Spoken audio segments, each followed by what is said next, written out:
capital gains tax to the tune of £18,000 because of what's known as flipping between your second home in London, Salford, back again 3 times, I think, in three times in a year, I think it was. What are you proposing to do to meet the criticism of all those who say you should be paying capital gains tax? Well, I've heard absolutely the outrage and the anger that the public feel about what's been going on. And I wouldn't ever knowingly do anything to let down the people that I represent and serve. And that is the most important thing to me. Over the weekend and today, I've been discussing this with my husband, and I've decided that it isn't enough just to comply with the rules and the law. And that's why I've decided to send to the Inland Revenue a cheque which is the equivalent of what would have been paid in capital gains tax had it been liable when I've moved flats whilst I've been an MP. What's really important to me is what people think about this issue and what they think about me. Now, I know this won't be enough and people will still be angry and it'll take time. But I think now the responsibility of all of us as members of Parliament, and me in particular, with my Salford people, is to rebuild our relationship and try and re-establish some trust between Parliament and the people, and that's what I mean to do. You say you've decided it, but on the Conservative side, Mr Cameron has ordered his frontbenchers to do a similar thing. Have you been asked to do this by either the Prime Minister or the Chief Whip? What conversations have you had with colleagues in the Labour Party? Well, I've decided to do this. I've talked it over with my family. My single most important thing in my life is my relationship with the constituents in Salford.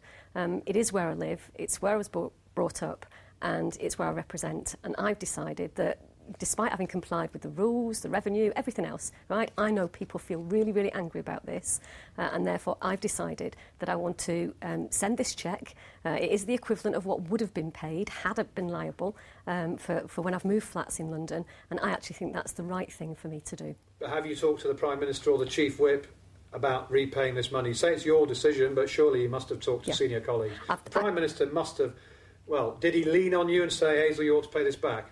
Not at all. I have talked to the Prime Minister, and that's absolutely as it should be. Look, I'm a member of the Cabinet. I think it's really important that people do believe that they can trust us. And I know that they feel incredibly angry about the whole system, all the stuff that's come out. And that's why I've taken this personal decision to send this cheque, which is the amount that would have been paid had it been liable, which it wasn't. But so what? You know, you can comply with the rules and everything else, but the public are really, really angry. And I have discussed it with the Prime Minister, and quite properly so. Do you think other Cabinet Ministers and other politicians on the Labour side who are being criticised should do the same as you? Well, I just think that all of us have got to now try and just say to the public, we understand exactly how you feel, right? The most important thing to every single one of my colleagues is the constituents that they represent. That's what we're sent here to Parliament to do. So if there are any issues that interfere with that relationship and that trust, then we've got to do the most that we can to rebuild that relationship, and it will take time to do that. I know that. That sounds like a yes. You think other people should do the same as you?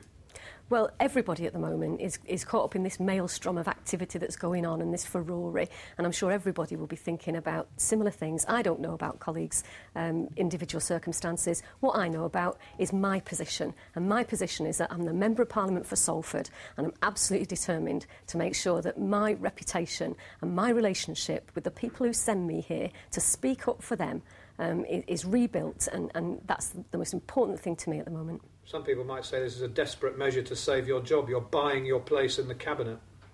Well, what I would say to anybody who said that is they don't know me. They don't know that for 30 years I've been representing people as a councillor, as an MP, as a minister, and now in the Cabinet, and I'm doing the best I can to make sure that people who don't normally have much of a voice, people from Salford, are at the heart of government. That's my job, and that's why I feel such a sense of personal responsibility here. You've seen the stories. People are tipping you for the sack, saying that, first of all, there was the YouTube gag that you made, which we're told infuriated the Prime Minister. Now there's this embarrassment over your second homes. You're doing this just to save face, to keep your job, and you might turn out you get sacked in the reshuffle and you might have wasted £13,000. I don't look at it in those terms at all. What I've got here is a situation where the public are outraged at a whole series of things that have gone on, and I want to do my bit to try and say, how do we rebuild that relationship, right? If you don't have trust between politicians and the public, you can't run your democracy. And I think that's really important. It always has been to me. And I'm doing this, really, to see what can I do to try and get those first steps to rebuilding that trust, right? This cheque is, as I say, what would have been paid had it been liable. And I know it's not enough just to say I've complied with the rules, because people don't accept that. And therefore I'm doing this myself, my own decision, because it's important to me. It's been on my mind. It's affected me personally, what people have said in Salford, where I'm from and where my family live. And that's really important to me. You've been threatened with deselection by the local party then? Certainly not. My party has known me for 30 years.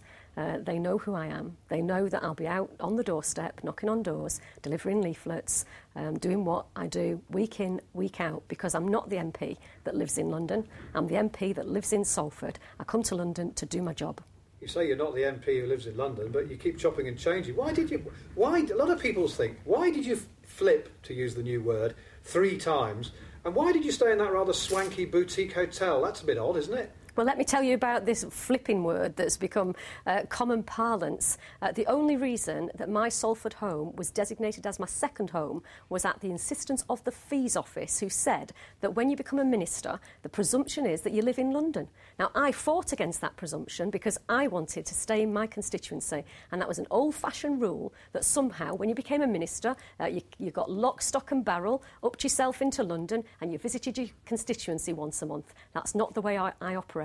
And I was forced to designate my Salford home as my second home. No question of flipping at all.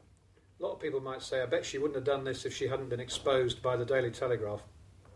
Well, but you could say exposed, right? There's no liability. So I could say I've acted within the rules and the law and all of that. But I know that where the public are at the moment is that they're really, really angry about the situation. And I think this is one way that I can take some steps to try and rebuild that trust between the public and Parliament, because if we don't do this, then our democracy in a really, really bad way. But people will say she's only doing this because she's all over the front pages, she's being tipped for the sack in the next reshuffle. Well, nothing could be further from the truth. You know, my top priority when I got involved in politics was to try and speak up for people who were powerless and didn't have a voice. It took me 12 years to get to Parliament.